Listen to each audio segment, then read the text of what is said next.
Welcome back, everyone. I'm the Depressed Dior, and this is Middara and Tabletop Simulator. Took a little bit of a break, and getting back at this. I really want to finish up Act 1. I think we are close to finishing up Chapter 4, and of course then Chapter 5 is the final chapter of Act 1. I didn't, in my rush to kind of get things done, I didn't actually go over Zephyr's abilities. So he's got average presence, slightly below average agility and perception, actually low strength, surprisingly. But he has, top tier lore. His special ability is an exhaustibility. If he's ever dealt 3 or more damage by an opponent, an ally with an SOI may gain an intervention token, and of course, victors may not exceed 1 intervention token each. So he's kind of got a built-in intervention, but it revolves around him taking damage. And I generally don't like abilities that revolve around having to take damage to make things happen, but it's better than some other abilities out there. Alright, I think that's about it. Let's dive right in. So we need to do initiative, and once I do initiative, I will go ahead and do the blue objective, because I do have somebody that's starting adjacent to it. Making sure I did this right. Yeah, that seems to be correct. Okay. Alright, so yeah, let's go ahead and hit shuffle and see what we get.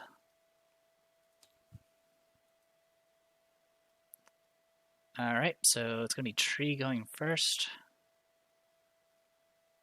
If I let it.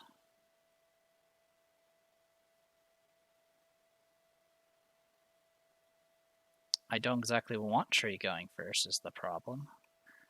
The tree would be able to start pulling everybody nearby. That in itself isn't bad, I don't think. When is Nightingale going? Okay, she's going on that turn. Alright, I think I'll play this out and see what happens. This route here is being blocked by the tree there. I think it's just this one that has line of sight. So I'll need to make a conviction check versus Force 13. So Nightingale has the homemade brooch as well as brute serum, which I guess that reminds me I should actually set her strength to what it's supposed to be. Yeah, that should be right. Okay, so teal and blue for conviction. Let's see what we get. That's 12, which is not good enough. I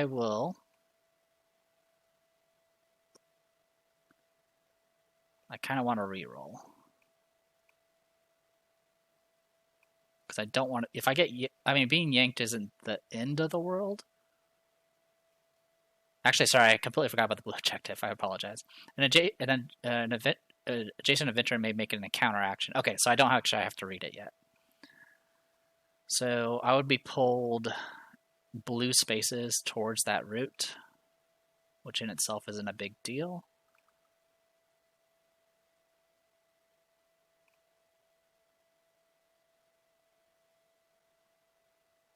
And as long as I don't make a break attack, it should be okay. Yeah, you know what? I'm fine with taking it. So let's grab a blue die and see how many spaces she gets yanked. Alright, so that's going to put her right next to it. 1, 2, 3, 4, 5. So the way pulling works is every step has to go towards it. Put it closer, rather. So it's a straight line, so that's why it ended up in the defensive terrain. Okay, so that takes care of that. I'm going to grab my rule book real quick, because it's been a while since I've had to deal with technicals. I usually try to kill them before they actually do anything. Alright, so that was... there was nothing adjacent at the start. Now we did the pull, and there is no one within reach 2. So that is it for the grotesque effigy.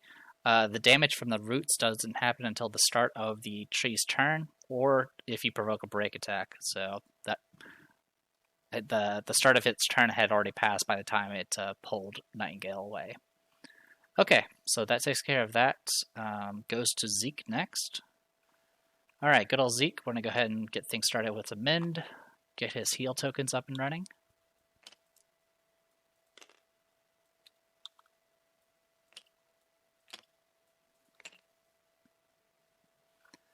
Then we'll go ahead and start popping.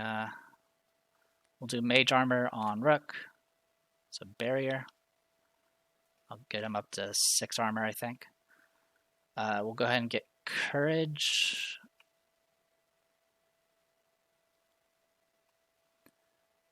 Alright, so, well, the main thing I need to get Zeke to do is I need to get him to about here.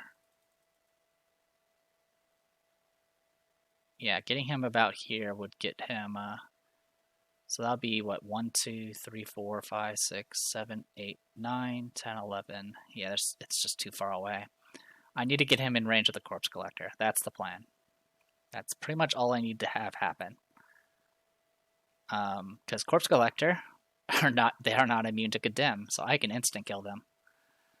Grotesque Effigies are immune to Condemn, so I can't do much about it. I have to kill them the old-fashioned way. Alright, so with all that said and done, let's go ahead and I want to go ahead and put an intervention token. So the issue here is the turn order. I would rather have Zeke go after Remy, but that's not happening here. So I'm going to go ahead and just spend a stamina, go ahead and put haste up on Rook. And then I'm going to go ahead and move 1, 2, 3, 4.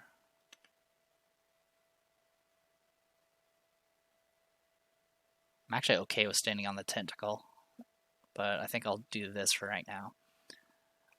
And then from here, I'll go ahead and put Courage up on Nightingale, and then also give her an intervention token. Alright.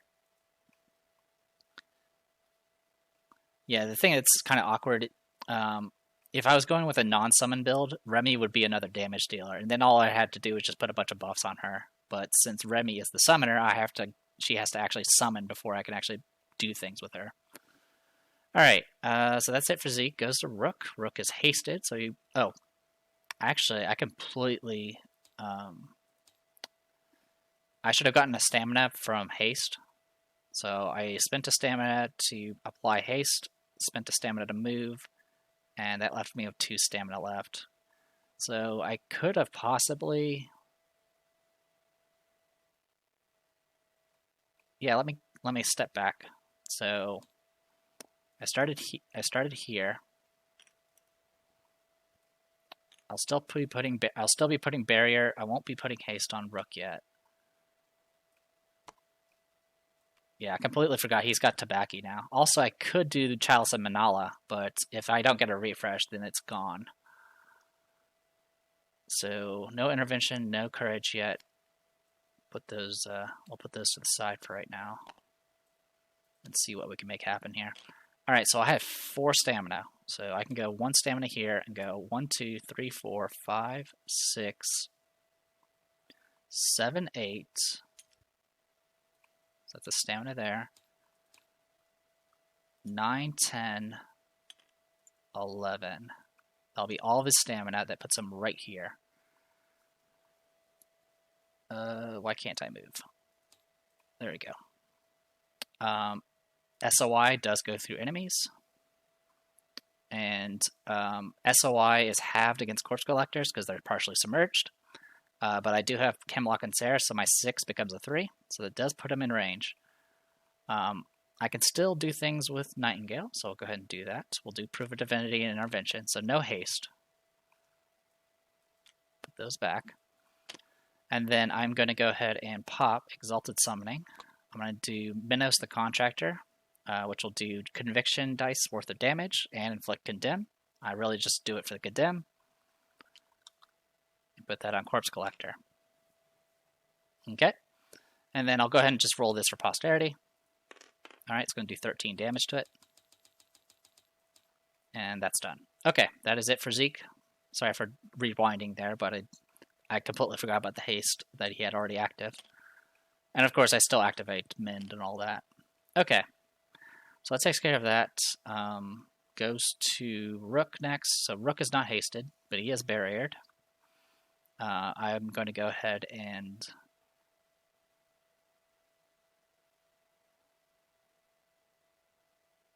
spend a stamina.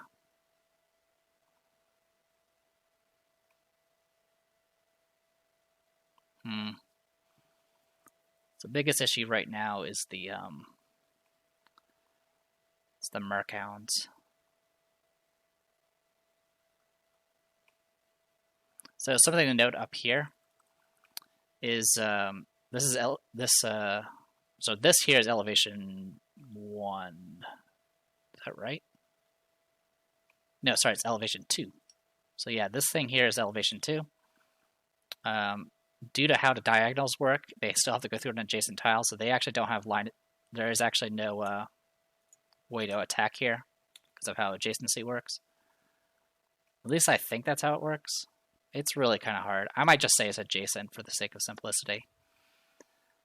The other thing to note is Murkhounds will not voluntarily leave water or muck, so we're going to have to keep that in mind as far as where they're moving. Okay, anyway, as for where Rook would go, I honestly don't know. I guess the main thing is to try to get out of Font of Renewal and just kind of go from there. So yeah, I'll spend a stamina to move. I also want to get to the loot and I want to get to the objectives. I mean, those are obviously the key things here. So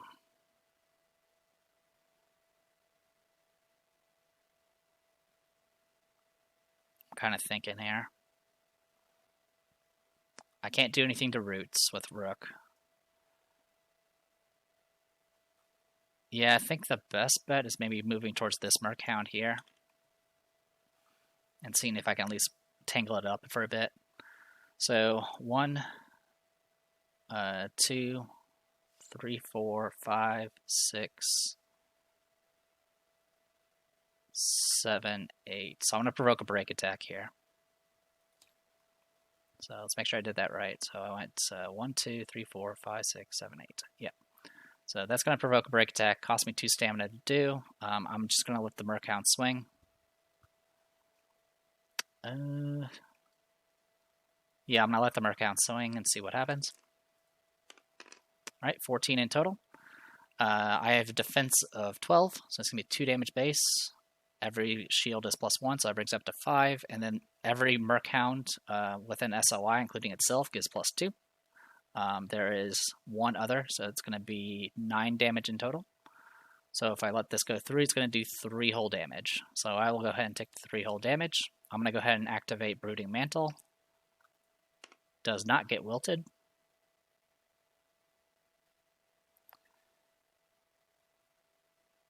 And I'll go ahead and counter. Actually, no, I will not counter because that will keep me in the muck.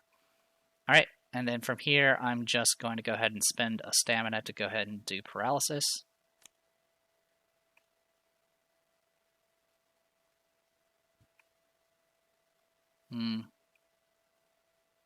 Just kind of seeing where I can... you know what? Prior to moving, I'll go ahead and give the intervention token to Remy. She doesn't really need it, but you never know if she gets hit with status effects or whatever. Alright, anyway, so yeah, I'm going to go ahead and do paralysis, or sorry, root the mind. So I'll go ahead and roll this. 6 + 6 is 12. This thing will probably make the save. Fails it. Okay, so that Murkhound is paralyzed. So I'll keep it out of our hair for just a round. Okay. And then it'll go to Remy's turn. 1 second, just checking my phone. Okay. Alright, and so it goes to Remy. Remy is... Gotta remember she has Helping Hands. So, I'm going to go ahead and do Helping Hands. I guess the real question is where do I want some kills to happen? If possible, I would like to just hold on to Remy's summon until I absolutely need it. So let's spend a stamina to move. Actually, sorry, I will use Helping Hands to move 2 spaces with Flight. So I'll move to there. I'll go ahead and activate the blue objective. You find a bloody piece of Echo's clothing. Place this token on your adventure card. If you are defeated, remove this token from your adventure card and place it in the space you occupied. At the end of the encounter, keep this token on your card. So this will go on to Remy's card. Okay. Then I will go ahead and, yeah, I think I'll go ahead and do summoning.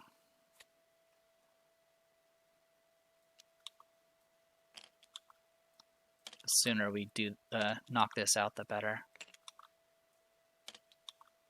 So, 6 summon tokens.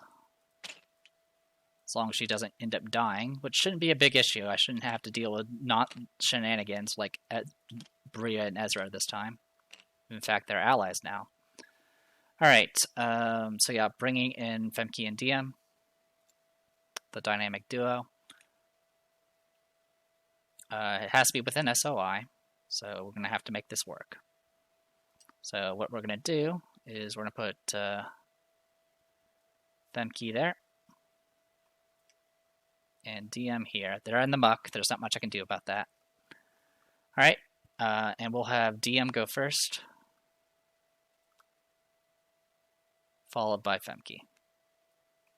Okay. I will go ahead and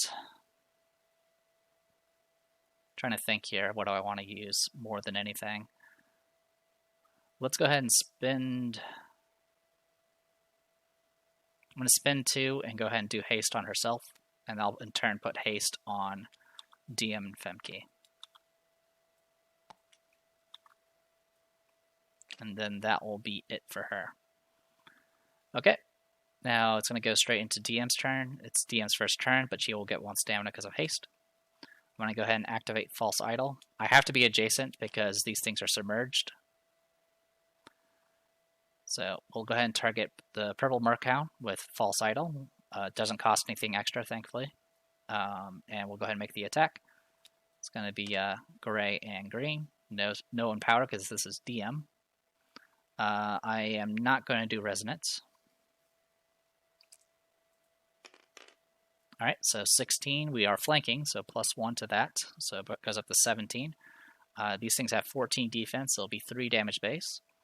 And then 4, 5 because of shields, and then 8 because of backstab. So 8 damage in total. Alright, then I'll go ahead and spend 2 stamina to attack again. Or sorry, 3 stamina to attack again because I am in muck. Alright, that's 15, 16 because of flanking, so 2 damage base, 3, 4 because of shields, and then 7 because of the backstab, so that brings it up to 15 out of 18. And that's going to have to be it for right now. Okay, then it goes to Femke. Femke's going to get 1 stamina. She's going to go ahead and do False Idol and attack the same Murky Murkhound. That's going to finish it off. Oh, sorry, I have to roll the Empower die because it's Femke. Yep, okay, so that's been taken care of. That's more than enough damage to finish it off, so we'll go ahead and kill off that Murkhound. This encounter is uncommon. Oh, we should have restored the loot deck, so let's do that. There we go. Uncommon, draw. We get 10 gold. Every little helps. So we're at 763. Alright, so that's 1 more countdown. I'll go ahead and spend 2 stamina to go ahead and move. We're going to go 1, 2, 3, 4, 5 to there. And unfortunately, that's going to be probably it for her because she just used a majority of her stamina. But that's okay. She's at least out of the muck. Okay, that is it for Femke. It goes to Corpse Collector. I need to roll a black die for its Condemn. Okay, it's going to pass, so I'm going to go ahead and fortune tell it to a skull. And that will instantly kill it, which will of course get rid of all the nearby tentacles. As far as I can tell, there are no special rules for killing it as far as the tentacles are concerned, so all the tentacles are just going to go bye-bye.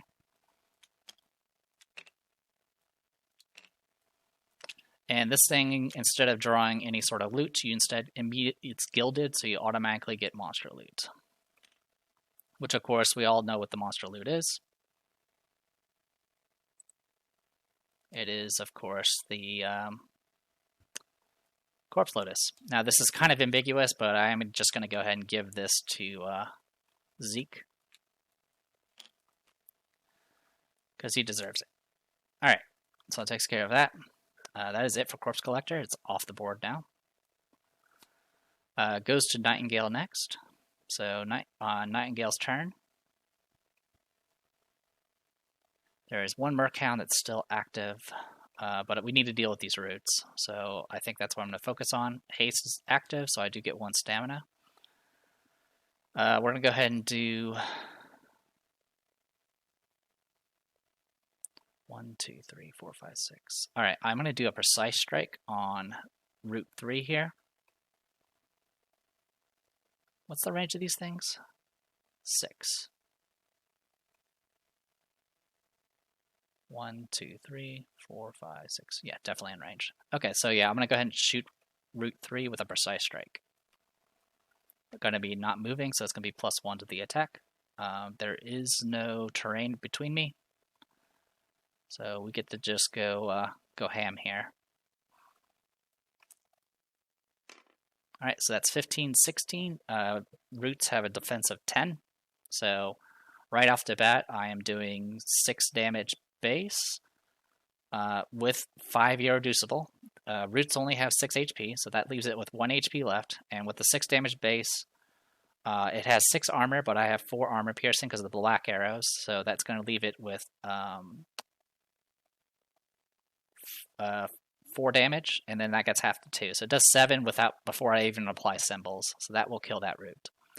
And as mentioned, anytime a root or a grotesque effigy is killed, we get a random loot token. So we'll put 1 where it was, like so. Alright, and then next I'm going to go ahead and quick blow off of that. I will just spend the stamina for right now. And I'm going to go ahead and shoot at the root that's adjacent to me. One quick thing I want to check. Yeah, so it's only if you provoke break attack, and if you start if at the start of the grotesque effigy's turn. So not on the start of her turn. Alright, so quick blow. That is going to be a hard miss if I let it go. If I were to kill the messenger here, that would turn that into a 14 because I'm not moving. It'll be 4 damage base. Also, if I miss, I lose courage, so we probably don't want that to happen. So, right now I'm sitting on 14. So 4 damage base. Goes up to 6 because of morbid leather. So 6 damage base. 7, 8, 9 from shields. 10, 11 from books. 17 from burst. So that's 17 so far. I have 4 armor piercing, so it still does 2 armor, so that brings it down to 15, and then it has resistance to everything non-axe. So take that 15 and half it to 8, so it'll kill it. And that'll give us a loot token, which will go right here. Okay. Then I will go ahead and see 1, 2, 3, 4, 5, 6. Okay, so that root is out of range. I'm going to go ahead and spend a stamina to loot this token and see what it happens. So that's a yellow. You find the corpses of other creatures trapped in vines. Shuffle the monster loot for the Gatekeeper, Blighted Guardian, and Murkhounds, then gain 1 random card from this deck. So Gatekeeper, Blighted Guardians, and Murkhounds.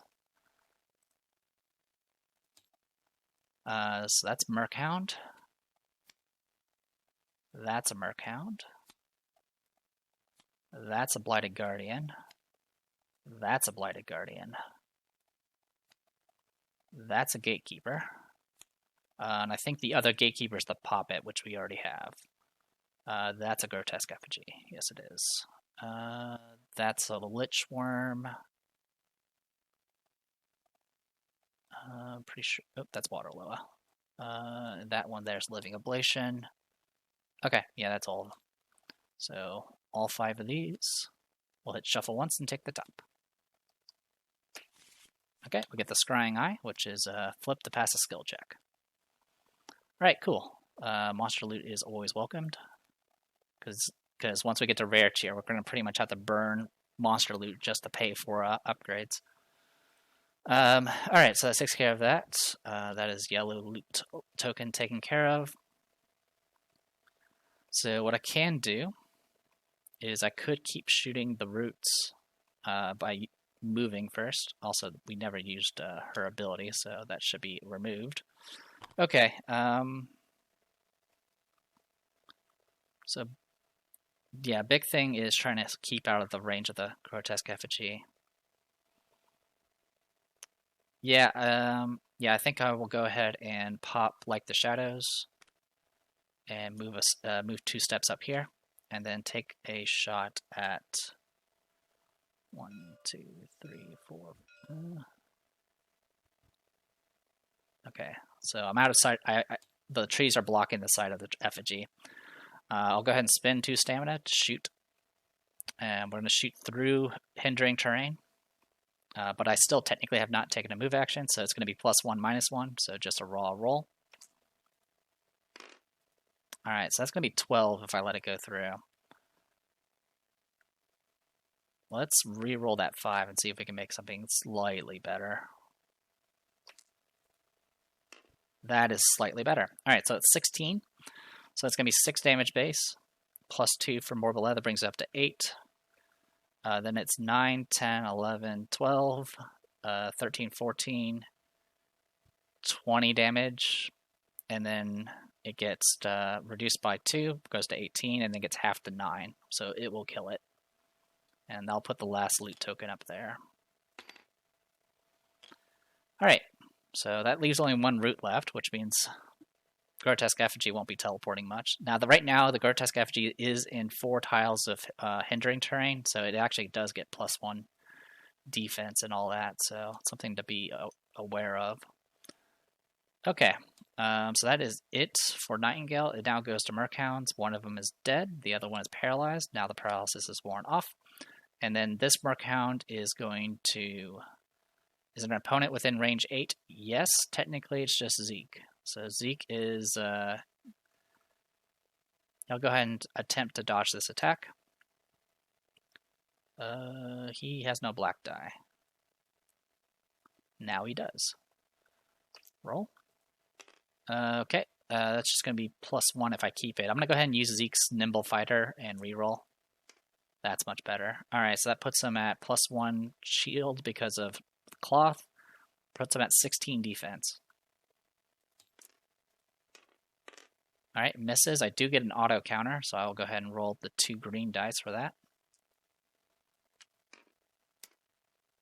I'm not going to kill with this, but I do roll max damage, though, because that's what Zeke does. So 18 versus 14, so it's going to be 4 damage base. 5, 6, 7, 8, 11, 14. That almost kills. So 14 damage to that Merkhound. Okay. Can it move and attack multiple opponents? No. Can it move and attack an opponent? Move to be adjacent to the opponent with the most damage. Right now it's a tie. It's going to go after Zeke because he's highest on initiative. So it's going to attack Zeke again. Zeke has no means to dodge at this point, so we're just going to let this happen. And of course it's going to roll super high then. Yeah, we're just going to have to take it. Alright, so that is 17 versus 12, so it's going to be 5 damage base. 6, 7, 8, 9. It'll do 9 damage to him. And he has to make a conviction check to avoid being paralyzed. Where's my red die? There we go. 12? Yep, that's enough to resist the paralysis. Good job. Okay, And that is it for Murky. Oh, sorry, it's going to do 2 extra because of Murky Hammerhound nonsense. So 11 damage in total. Okay, well, that was a bit painful. Go to new round. Okay, so Zeke goes first. Zeke is going to get 3 stamina. Oh, actually, he should have gotten 1 stamina from Proof of Divinity because Nightingale had courage and dealt damage. So with that in mind, I'll go ahead and spend that stamina to dodge. I'll still probably fail. I do. Okay, so it didn't actually change anything. Okay, at least it was consistent. Anyway, now it's his turn. Get 3 stamina. We'll go ahead and that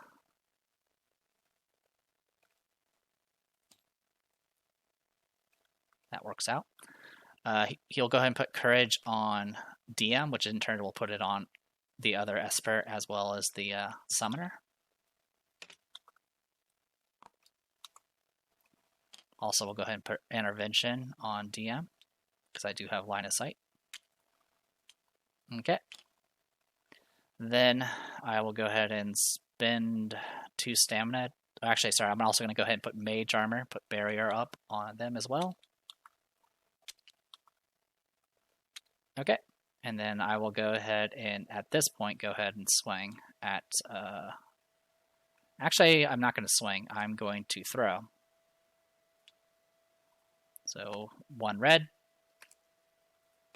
7 damage. That will finish off that Merhound. Alright, 9 gold. Puts us at 772. Okay, and then anytime I take deal physical damage to the opponent, I can heal for 1. So I can only activate 1 at a time, so I'll heal for 1 with that. Okay. Then I will go ahead and spend 2 stamina to go ahead and give himself haste. Oh, sorry, no, he has haste. In fact, he should have had 4 stamina in total.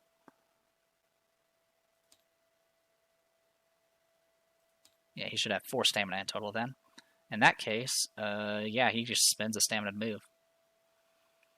I'm going to go for...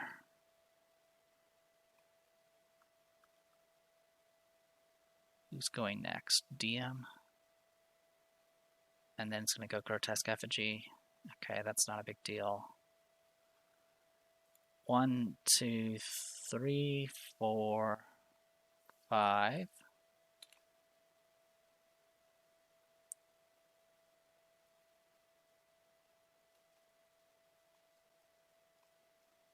It'll be 6, 7, 8, 9, 10. That would put me... I wouldn't be able to do much. So 6. We'll go 6 here, and then I'm going to spend a stamina to activate this thing. Green. Alright. In the dirt of the roots, you find some loot. The party gains 50 gold. However, it looks as if something other than this loot was set free. Spawn 2 Blighted Guardians adjacent to the space this toad occupied.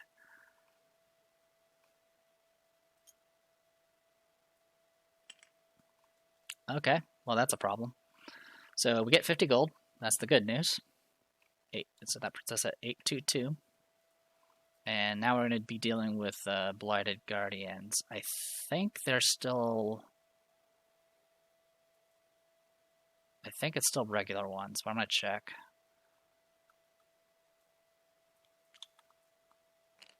Yeah, it doesn't go up until we hit rare tier, so it's still just regular ones. But they're still annoying. Alright. So it's going to spawn 2 of these. And it's pretty much said spawn them adjacent. Now the key thing here about the term adjacent is these 2 tiles here, since the elevation difference is 2. Let me see how that works. On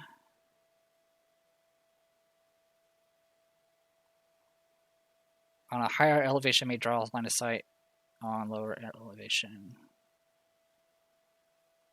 Yeah, they wouldn't be classified as adjacent. So what's going to end up happening is one's going to spawn here, and then the other one's going to spawn at the nearest, the next closest tile, which will be here. which puts him in flank, which is not great. Alright, so with all that said and done, I'm in a little bit of trouble here. What I'm probably going to do is I'm just going to save my stamina and wait. I think that's going to be the best bet. I would like to hold... Well, yeah, I'll just do that and hope for the best. So it's going to go Blighted Guardian's turn. Is there an opponent adjacent? Yes. Make 2 attacks against the opponent with the most damage. So it's going to go ahead and attack Zeke here. I'm going to go ahead and use Marbus Threads first to dodge. Okay. That's going to bring him up to 16 defense. Alright, misses. I will counter. Well, misses. I'm going to have to make a conviction check versus force 12. Because I'm about to be diseased. Alright, I fail it, so I'm going to get diseased. Not a big deal. There's far bigger issues to worry about right now. I'm then going to go ahead and spend a stamina to dodge the second attack that's coming. Okay, that puts him at 17 defense. Also remember the +1 attack here, because he is flanking. Alright, 13, 14, it misses, and then it's going to move away. I'll go ahead and take the break attack, since obviously I'm already diseased. But it will attempt to dodge it.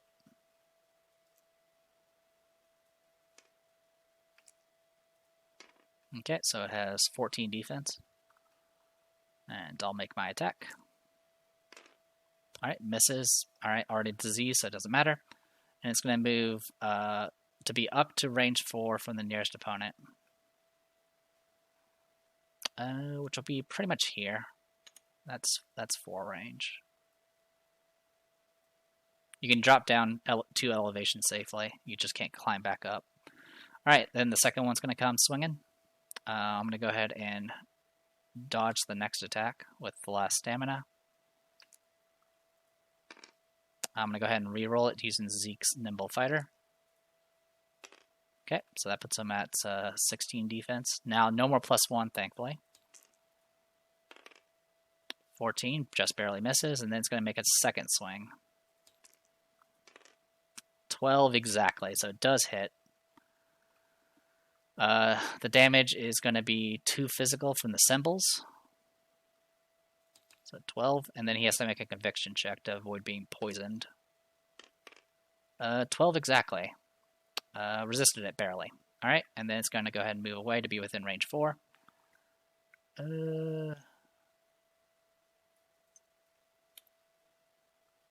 Which way would it go? This way, I think. Oh, sorry, range 4, so right there. Actually, it can go 1, 2, 3. Would that work? No, that's not range 4. This will be range 4. Okay, we'll do that. It will provoke a break attack, which it will dodge the attack. Fails. 13 does hit. It will do 2 physical with shields. And unfortunately I can't heal because I am diseased. So that is it for that. So that is it for Blighted Guardians. Goes to Rook. Rook is going to get 3 stamina.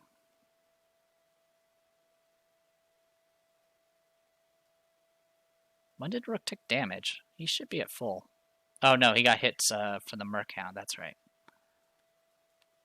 Alright. So I'm going to go ahead and put Intervention on Femke, since you can do it within SOI. Then I will go ahead and spend 2 stamina. Actually, 1, 2.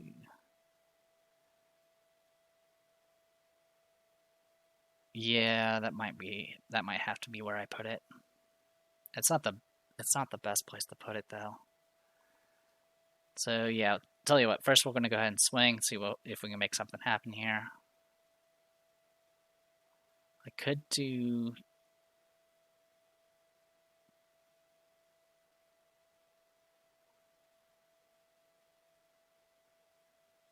Yeah, that's not going to do anything.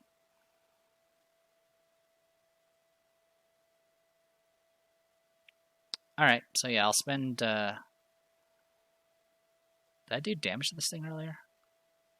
No, I missed because it has 14 defense. Or I didn't even bother.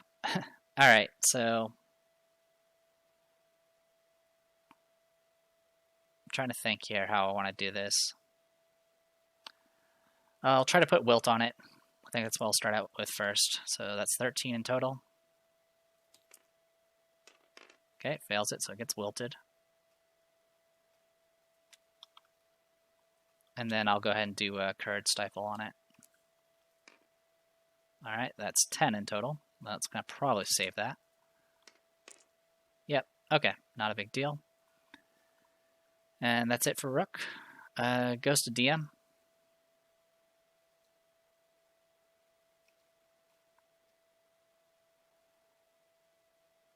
Alright, so DM is going to get 3 stamina. She'll spend 2 to move. And go 1, 2, 3, 4, 5, 6. And I can attack diagonally here. With different, even with it's only 1 difference on elevation. If you do have reach, you can actually use that to attack at even higher elevations. That was confirmed. So I'm going to go ahead and do False Idol here. Yeah, and it's just going to be I'm going to go ahead and spend... Nope, that's it. I'm going to go ahead and just make the attack. So not in power because it's DM. So that's 18 versus 14 defense. So it's going to be 4 damage base. 5, 6, 7, 8, 9, 10, 11, 12. So I'll do a total of 12 damage plus 2 from Wilt, so 14.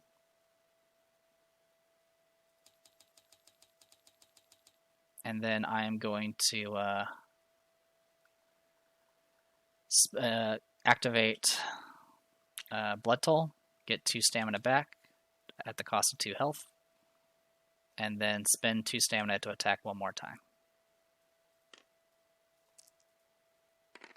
Okay, 13's a miss. We'll go ahead and trigger anything you want. Alright, so that's 16. That does hit. 2 damage base, and then plus 2 from Wilt will kill it. And then, of course, there's a bunch of symbols. Alright, Murky Merkhounds are dealt with. Get our loot from this. Get 12 gold. Putting us at 834. Alright. So that's that taken care of. That is it for DM. Goes to Grotesque Effigy. There's only one... There's only a group of people here that's all opponents within range 6 of itself or a root are pulled. It specifically says range, but in this case, I think you get line of sight because of elevation here.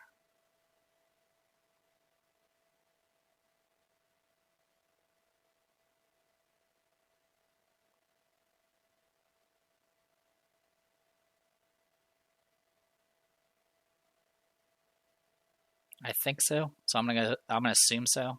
So I need to roll a conviction check for all 3 of these people. So we'll start with Rook. 16 to pass. And then we'll go ahead and do Femke first. That's 14. That's also a pass. And then DM. Alright, DM fails, but she actually can't get pulled closer. Because Femke's in the way. So remember, when the way the pull works is every step has to be put it closer to the target. So going this way, actually, the range right now is 1, 2, 3, 4. If I were to go here, it would still be 4. So the only direction would have been here, which would have made it 3. So DM is being bumped into Femke, and pulling doesn't cause irreducible damage, only pushing, so she is safe. Alright, and with that, that is it for Grotesque Effigy. It can't attack anything. Goes to Femke. So Femke is going to... well, first she's going to get 3 stamina. And then she needs to decide where she wants to go. All the loot tokens have been set out at this point, so killing that last root, the only benefit of killing that last root is just to keep the thing from teleporting, which I may consider doing. Yeah, I think I'm going to have to. Alright, so I'll spend a stamina to move with Femke. She'll go here. She has reach. And we'll go ahead and do False Idol. It has to be in power because it's Femke. 10 minus 1 because of attacking into hindering actually makes this a miss. So I'll go ahead and trigger everything you want. Alright, 13 minus 1 is 12, so it does hit. So 2 damage base. 3, 4, 5, 6, 7, 8, 9. So the total damage is 9. It's going to get reduced down to 3 because of armor, and then half down to 2. For the sake of simplicity, we'll just use this damage counter to keep track. So we're at 2 damage so far. I'm going to spend a stamina to do Quick Blow and attack again. Alright, I'm going to go ahead and trigger Intervention and re-roll. I miss again. That means all of them are going to lose courage. And then I'm going to spend 2 more stamina to attack one more time. Oh my god. Alright. This is why I don't show any mercy as far as making crazy builds in this game, because I roll so bad I need a crazy build to make up for it. Alright, so that is it for Femke. It's going to go to Remy next. Remy is going to get 4 stamina because she is hasted. We'll go ahead and activate Helping Hands to move 2 spaces with Flight. So 1, 2. Then I'm going to spend a stamina to move. 1, 2, 3, 4, 5 to there. And then I will go ahead and activate Courage and get it back. And then I'm going to spend 2 stamina to attack. So it's 1 stamina to activate Valor's Chalice, and I'm going to spend 2 to attack. We'll see if we can make this happen. 14 minus 1 is 13, so it does hit. So it's going to be 3 damage base. 4, 5, 6 from symbols. 7, 10 damage in total. So that's 10 damage in total. Actually, I need to actually take account for the magic damage. So 13, so it'll be 3 damage base, 4, 5. So if I leave it as is, it's just going to do 0 because of the armor. And then if I do the symbol here and the otherworldly, that's going to do 5 magic damage, which will get half down to 3. Which is still not quite enough to kill. But that's alright, I guess. Maybe. Is it okay? Yeah, I guess it'll be okay. Alright, so it goes Nightingale's turn. Nightingale's going to get 4 stamina because she's hasted. We'll go ahead and activate Like the Shadows. And see if we can deal with the Blighted Guardian here. So, Precise Strike. I haven't moved, so +1 to attack. This will be a miss if I let it go through. Let's go ahead and re-roll the quiver. I will actually, let's see.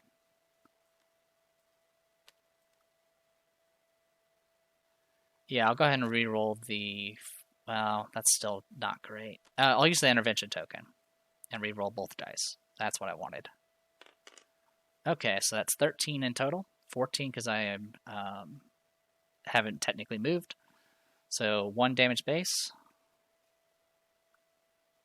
2, 3, 4, 5, 6. They'll do 12 damage in total. So 12 damage to purple. No barbed arrows, unfortunately, but that's okay. Then I'm going to quick blow off of it.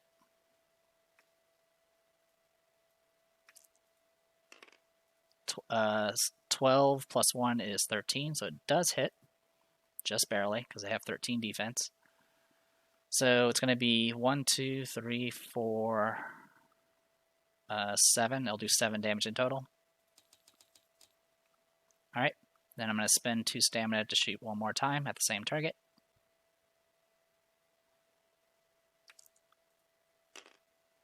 $13, $14, so 1 damage base. 2, 3, 4, 5, 6, and 9. So I'll do 9 damage in total, which will finish it off. Boop. So 1 down. Draw loot. 9 gold. So that puts us at 8, 4, 3. And that is the end of the round. So let's go ahead and shuffle initiative and see what we get. Alright, I'm going to go ahead and pop a pager and make Nightingale go first.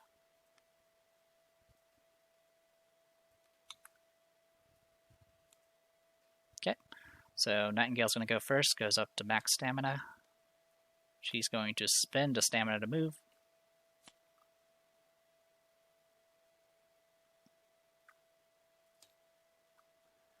One, 2, 3, 4, 5, 6, 7, 8. We'll go right to there. So I'll go ahead and use the infection to pay for that extra stamina. So I'll take a damage there. Then I'm going to Precise Strike. I'm going to re-roll the 5. Okay, and then I'm going to go ahead and change that 3 into a max roll. So that's 15 versus 13. So it's going to be 2 damage base. 3, 4, 5, 6, 7, 10, 13. I'll do 13 damage in total. Then I'll quick blow off of it.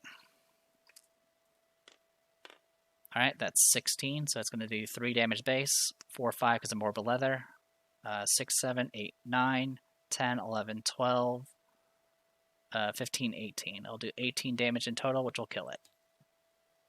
Alright, good stuff. 7 gold. So that puts us at 850.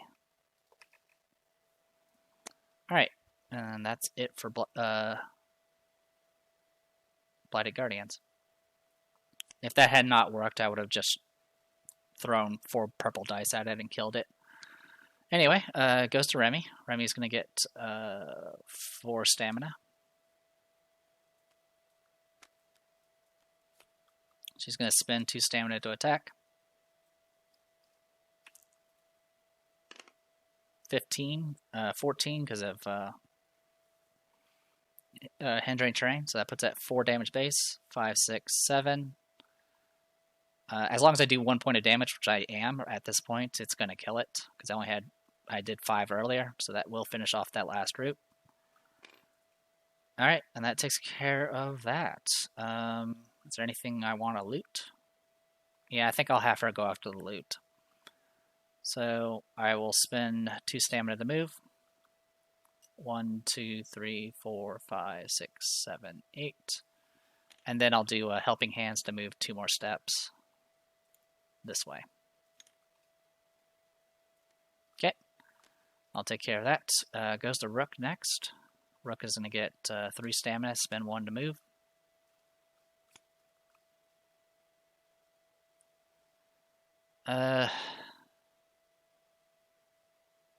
One, 2, 3, 4, 5. 1, 2, 3, 4, 5, 6, 7, 8. So that cost him an extra. And then I'm going to spend that last one to go ahead and do Font of Renewal. Because we needed to get Zeke healthy again.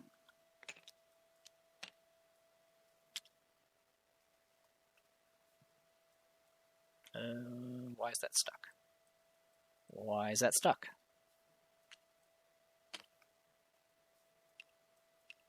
There we go. That works. Sort of. Okay. That is it for Rook. Goes to DM. Range is 1, 2, 3, 4, 5, 6. So she's out of range right now, so she's not getting healed. She'll get 3 stamina because she's hasted. She will spend 1 to move. 1, 2, 3, 4, 5, 6, 7, 8, 9, 10. There we go. Goes to Zeke.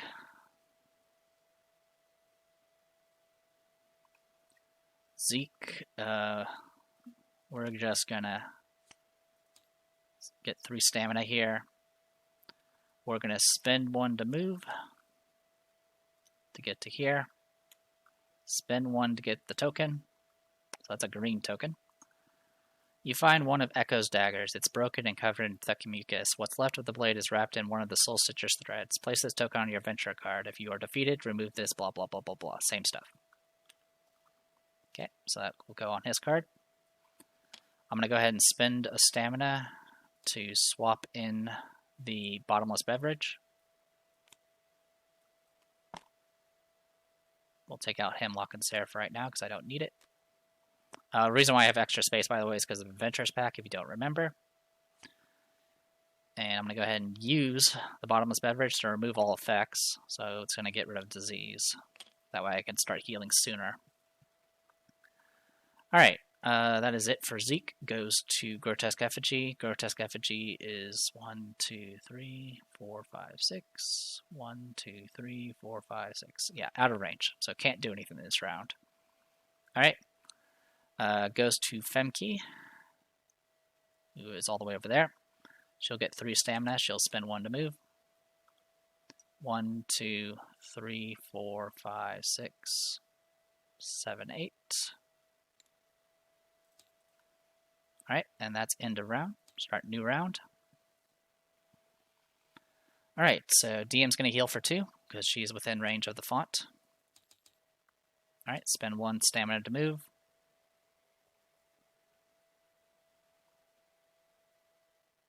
How do I want to do this? 1, 2, 3, 4, 5, 6, 7, 8, 9. So that's going to use up 2 more stamina, put her there. I could loot the chest, but I'm not going to. That is it for DM. Goes to Femke. Femke is going to get maxed out stamina. Spend 1. 1, 2, 3, 4, 5, 6, 7, 8, 9, 10. Okay. Takes care of that. Next goes to Rook. Rook will heal for 2. Spend 1 stamina to move.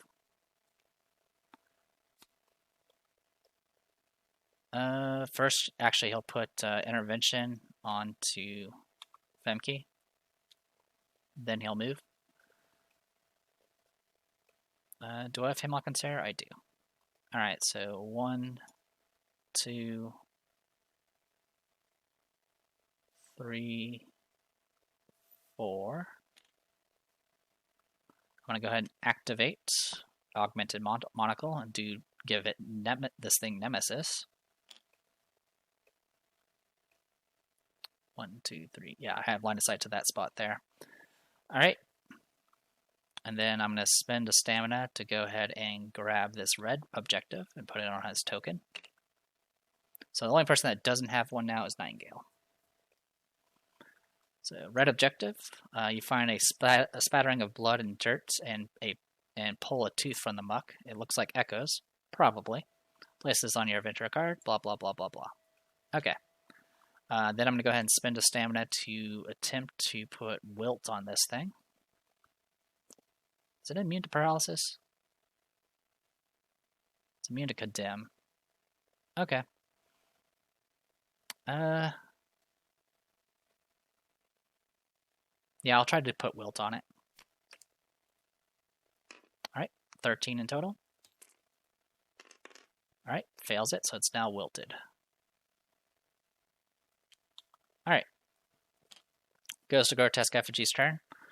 It does have line of sight on Rook. It's anyone within range 6. Pretty sure you're safe, though. Yeah, that's clipping. just barely.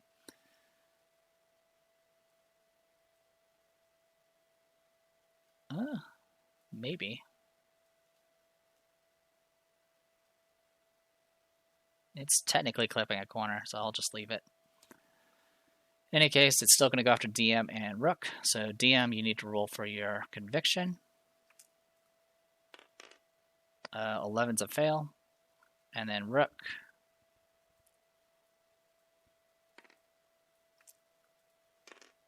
14's a pass.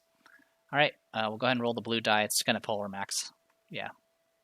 And puts her right there. So that's why I positioned her there, so that she can get pulled into hindering terrain. She will go ahead and activate Nimble Dodge to avoid the attack coming her way. This is +1 shield, so that's going to bring her up to 18 defense, and this attack will be at -1. It was thinking about giving me double 9s. All right. Well, even with the -1, it actually is impossible to get hit. So I guess that's how it's going to be. I'm not going to counter. All right. It goes to Remy. So Remy is going to get 4 stamina, and then spend 1 to move. So 1, 2, 3, 4, 5, 6, 7, 8, 9, 10. Actually, we'll do 1, 2, 3, 4, 5, 6. 1, 2, 3, 4, 5, 6. Okay, and then I'll do Helping Hands to get to there. And then I'll spend a stamina to loot. This is a blue loot token.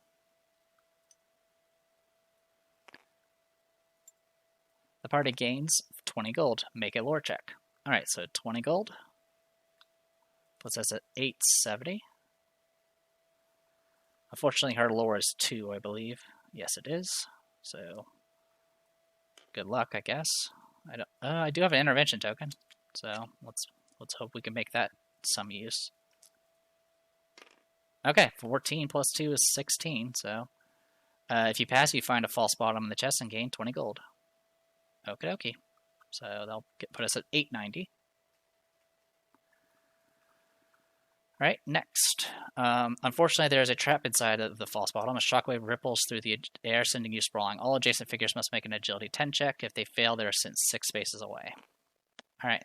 It only affects people within 3 spaces, so it's just her. Okay, well that's 20 with her agility, so that's a pass. So she doesn't get blown away. Okay, got the loot there. So all that's left is a red loot token, whatever that means. Then it goes to Zeke. Zeke is going to heal for 2. Get 3 stamina.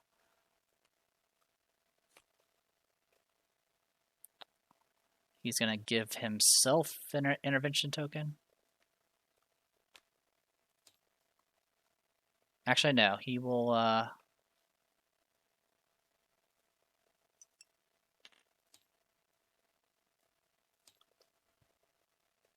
He's going to spend stamina to move. Oh, also his haste actually goes back because of Puff Brian's classy tobacco. So that should give him an extra stamina. 1, 2, 3, 4, 5, 6. Okay, so I can go here and still be in range of that thing. And then I'll go ahead and... Also, he should have gotten a stamina from Nightingale's damage. It's hard to keep track of the... well, it's each round. So this is a new round, so he'll get a stamina from that as well. In any case, I'm going to go ahead and give Barrier to her, Intervention to her. He'll give himself Courage just because he can. And that'll be it. Alright, and then it goes to Nightingale. Nightingale is out of range for being healed. She'll go ahead and go to max stamina. She's going to go ahead and take a damage to do the movement with the infection. And she's going to go 1, 2, 3, 4, 5, 6, 7. So it's going to cost her an extra stamina to get to there. Then she's going to do a precise strike from where she's at. It's going to be at -1 because she's shooting into... So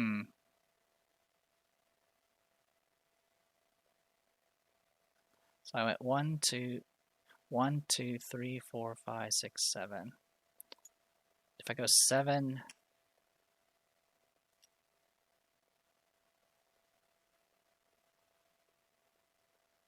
actually we'll go 6 to here and not spend the extra stamina, and then do like the shadows to move 2 spaces forward.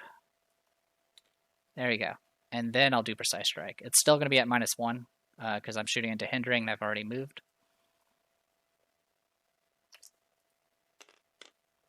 All right, so that's 13 in total, plus 1 because of Nemesis. So it evens out, so it's just a raw roll of 13, which does hit. It will do... I have armor piercing, so it's going to pierce its 2 armor. So it's just going to be 1, 2, 3, 4, 5, 8. And then that's going to get half down to 4, and then +2 from Wilt is 6. And he's going to get a heal token. Alright, and then I'll go ahead and quick blow off of that. Shoot again. Alright, that's 13 in total again, thanks to Nemesis. So it's going to be base 0 damage, then 1, 2, 3, 4, 5, 8, 11. That's going to get half down to 6, and then +2 from Wilt is 8. Okay. And he's going to get another heal token, capping him off. Then I will go ahead and spend 2 stamina to attack again. 14 in total, so it's going to be 1 damage base. 2, 3, 4, 5, 6, 9. It'll do 5 damage, and then +2 from Wilt for 7. Okay, and then I'll quick blow off of that. I'm going to re-roll the 5 and see what I get. I get the same. I'll go ahead and use Kill the Messenger just to change that into a 9. So 14. So 1, 2, 3, 4, 5, 8, 11. So it's going to half to 6 and then go up to 8 because of Wilt. So 8 damage in total. I could negate the resistances with black arrows. I'm not going to do that just yet. Let's go ahead and pop Ambitious, get 2 stamina. Everyone else will get 1.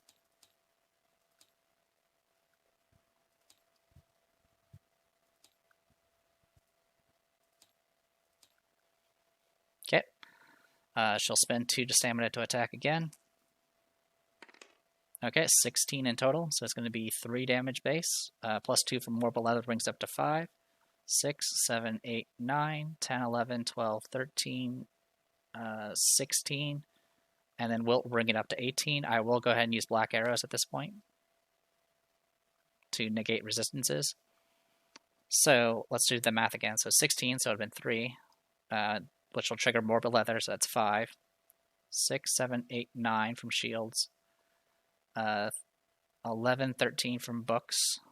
16 from burst, and then +2 from Wilt. So that's 18 damage in total. So that should put it at 47 there.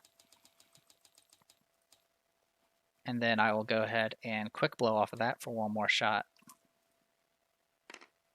Okay, 14 in total, so 1 damage base.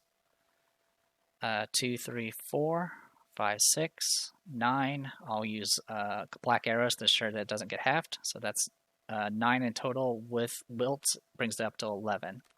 I'm just going to untap these because they don't matter anymore because I just killed it. So that kills Grotesque Effigy, with just a barrage of arrows of death.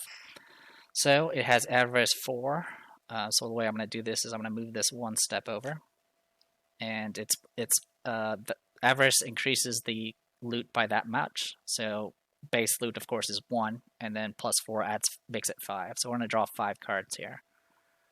In fact, we're just going to do this. All right, and draw 5 cards. 1, 2, 3, 4, and 5. Unique loots, which unfortunately is nothing because we're still in uncommon tier. All right, so that's 35 gold. So that puts us at 925. Okay. Not too bad. So Grotesque Effigy is gone. And now it's going to go straight. That was the end of the round. So we start a new round. We did kill something, so with no urgency this round. It goes to DM. There's nothing really I need to worry about for the summons, so I'm just going to go ahead and resolve their stuff ahead of time, just so I don't have to deal with it. Alright, goes to Rook. Rook will heal. And he's going to get 3 stamina there. Spend 1 to move. 1, 2, 3, 4, 5, 6, 7, 8, 9. So that's going to cost him 2 more, and then he's going to spend a stamina to loot. So red. Alright, it looks like someone scattered a bunch of gold coins here. Gain an amount of gold equal to a perception check. Each adventurer may do this once. Okay. Keyword being, of course, adventurers, so it doesn't include the espers. So he usually only has 2 perception, but he has the monocle, so that actually puts him at 7 perception. Okay, well, that's going to put him at, that's 11 in total, so we get 11 gold from him. 936. Alright, and as always, I'll just use an I to represent that he looted it. Goes to Femke. Again, I'm not going to worry about them, because their stuff has been resolved. Goes to Nightingale. Nightingale's going to heal for 2 from the font. Get 4 stamina. She'll go ahead and use 1 to loot the thing. So 2 purples. Alright, 13 plus 2, so 15 gold in total. So that puts us at 951.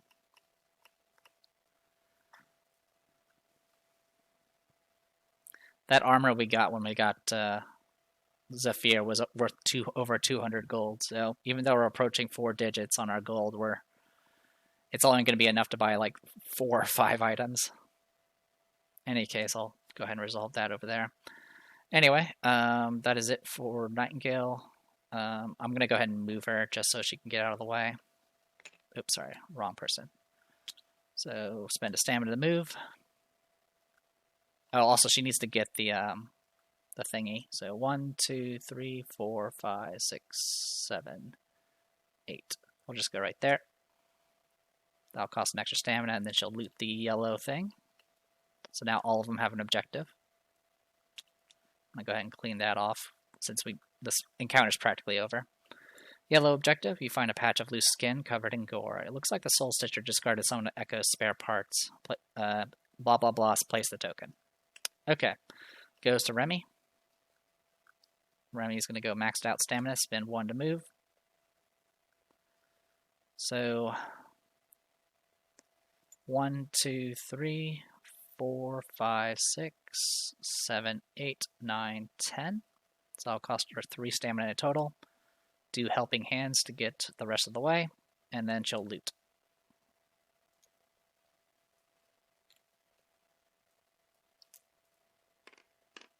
Okay, 10 in total plus 3, so 13 in total. So 964. Not bad rolls. Not bad at all. And then, of course, give her an I token. The last person's going to be Zeke. Goes to Zeke's turn. He's going to heal for 2. Spend a stamina to move. 1, 2, 3, 4, 5, 6. Okay, so 1, 2, 3, 4, 5, 6, 7, 8, 9, 10, 11. So that was 6, 8, 10, 12, then loot. He needs a second purple.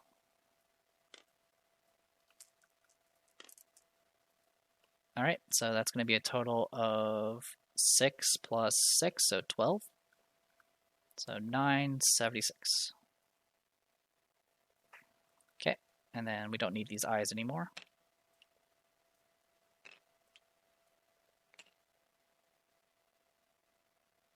Also, I'll go ahead and use this as an opportunity to go ahead and put intervention on Rook, since they're all together. And yeah, we don't need these anymore. The loot token goes away now because all 4 adventures have looted it. Okay. We do get 1 urgency from this. We'll go ahead and shuffle initiative now. Okay. Everyone's going to stay put for right now. I'm not going to worry about stamina. We're just going to go ahead and resolve this quickly. So Zeke's going to heal for 2. And give himself... Well, eventually he'll get another intervention token. For the sake of simplicity, I'm going to start removing these tokens that are no longer in use. Because obviously we're going to be going through the exit.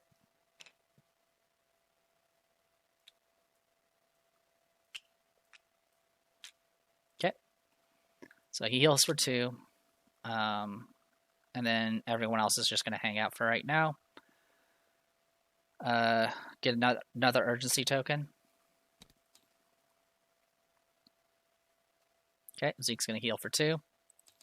Get another urgency token.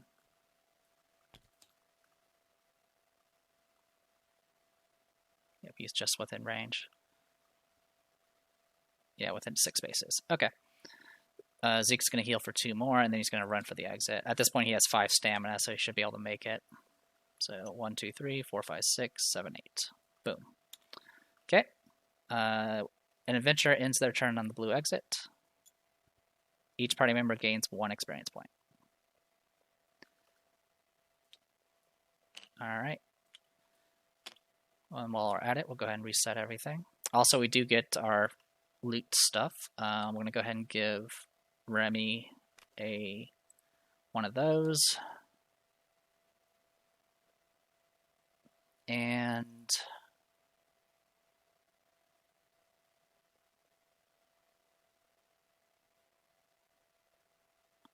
we'll get a bottle blessing. And then Zeke will grab a bottle blessing and a demon voucher.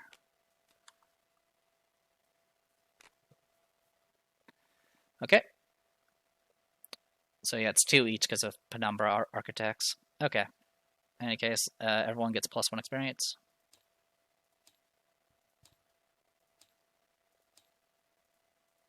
Okay, and that puts us at 42.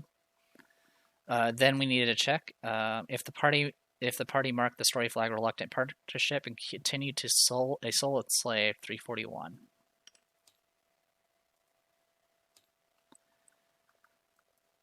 Alright, and before I do that, I'm going to go ahead and move Femke and DM off the board and then clear the board.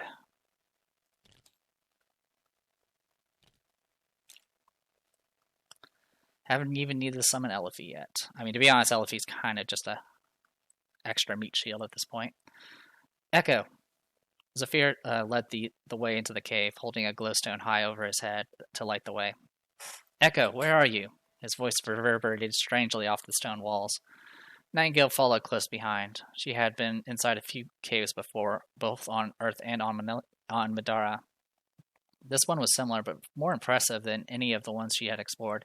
Huge round spaces had been carved by years of running water, with occasional pools of clear water reflecting up at her from near the floor. Most of the rock was pale, though thin veins of sparkling black basalt were woven like ribbons through large sections. The ceiling over their head was spiked with numerous stalactites, some of which grew long enough to form thick columns. Compared to the monsters and muggy heat of the swamps, the cave was peaceful. The buzzing of insects was replaced by a steady dripping of water. It might have been relaxing were they not hunting a murderer. Echo's voice broke the calm. I'm over here. Zephyr ducked under a low overhang, vanishing from sight. Nightingale followed behind him with her weapon ready. She had to duck through a rough tunnel until the ceiling widened again, and she was able to get to her feet. She came out in a large chamber ringed along the outside with stone columns and rippling walls 40 feet high. Echo rested on the other side of the room beside a little pool of water collecting under a particularly impressive stalactite. The water itself had been tinged slightly pink with blood.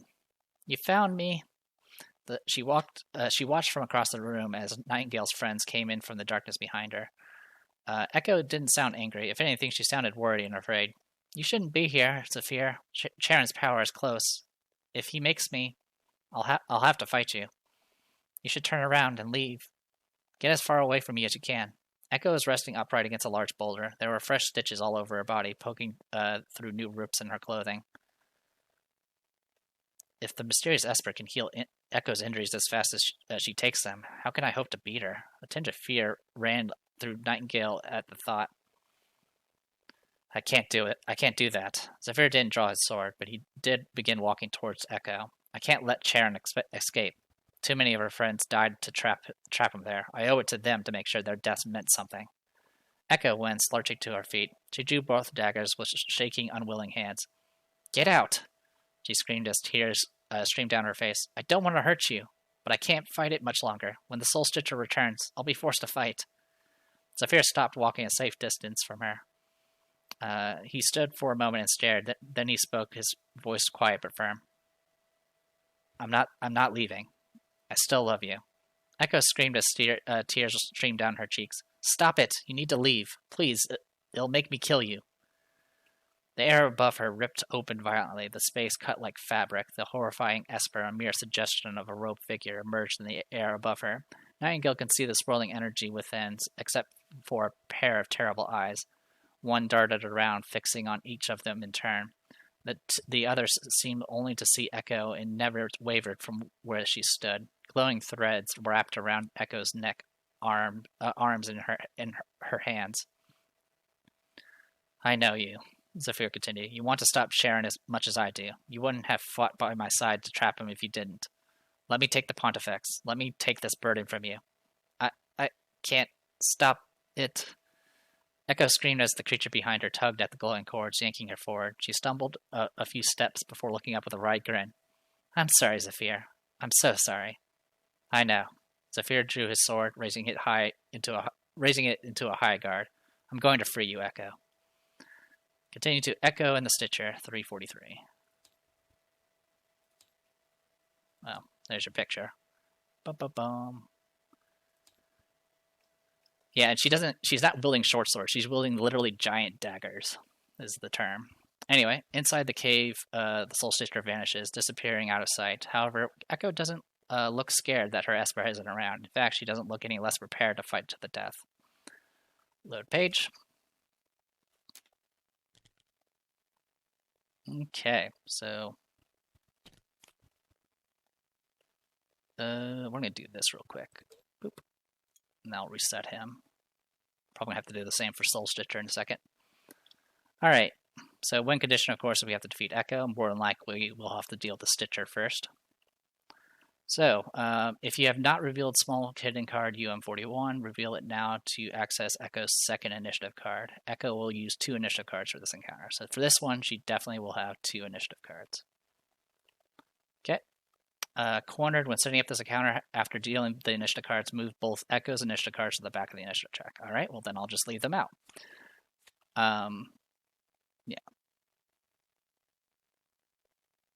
Yeah, so during this, use Echo's initiative cards, blah, blah, blah. She's only mortal. Remove all objective tokens from the previous encounter from adventure cards. Each adventurer who had an objective token at the end of the previous encounter starts this encounter with courage. Each adventurer who had 2 or more objective tokens at the end of the previous encounter starts this encounter with courage and haste. For each figure who had no objective tokens, they start with Wilt. So all of them are going to start with courage, which in turn, of course, will mean that Femke and DM will also automatically start with courage.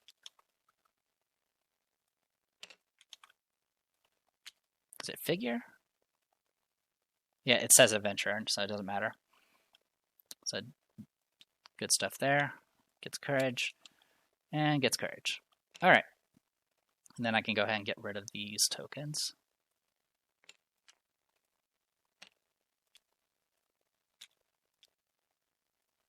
Like so. Alright. Unfortunately, this fight's going to be a little annoying, just like before, because I got rid of my barbed arrows a little too soon. Because eventually it's just too much of a hassle to swap arrows over and over again. But that's okay. Anyway, anything else to note? Soul Stitchers, while nowhere currently in sight, Echo might be helped by this large Esper. The creature's abilities may instruct you to put a figure on the initiative card. Yeah, so same stuff as before about it gobbling people up. Now this is an error here. It says the loot level is rare. That is not true. It's still uncommon. That has been noted in the errata. Okay, and then the starting zone, of course, is up here on the top. We'll go ahead and place the figures. I'm obviously not going to be starting this encounter this video, but we're definitely on the home stretch here to finishing up Chapter 4, which is nice. I mean, a lot's happened since Chapter 4 started.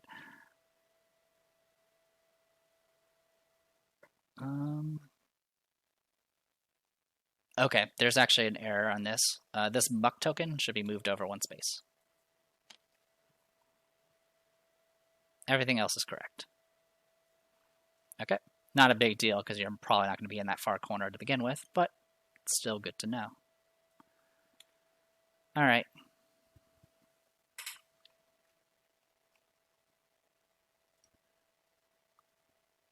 So unfortunately, it's going to be a bit difficult dealing with Echo for now because we don't have any way of stopping her dodging unless I want to burn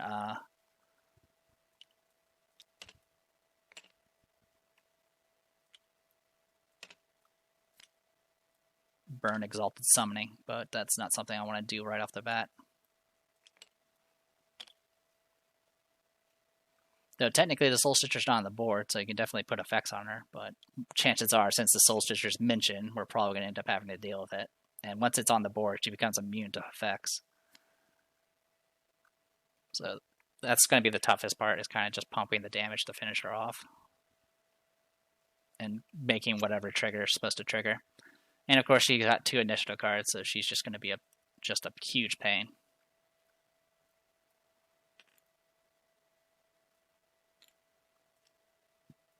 Let's switch.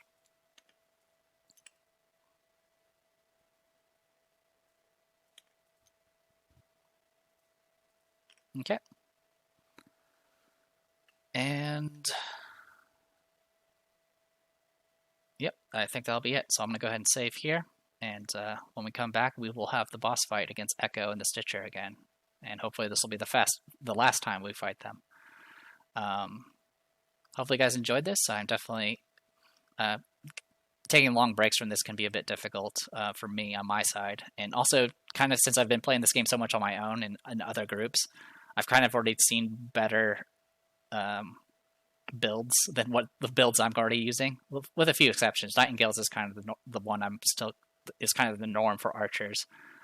But still, it's still going to be interesting to kind of see how I'm going to handle certain encounters in the future, because I know it's coming for the most part. There's only one encounter I have not done that I plan on doing this time around, and we'll see how that plays out. But anyway, I am the Depressed Eeyore. This was Middara on Tabletop Simulator. I will see you guys later.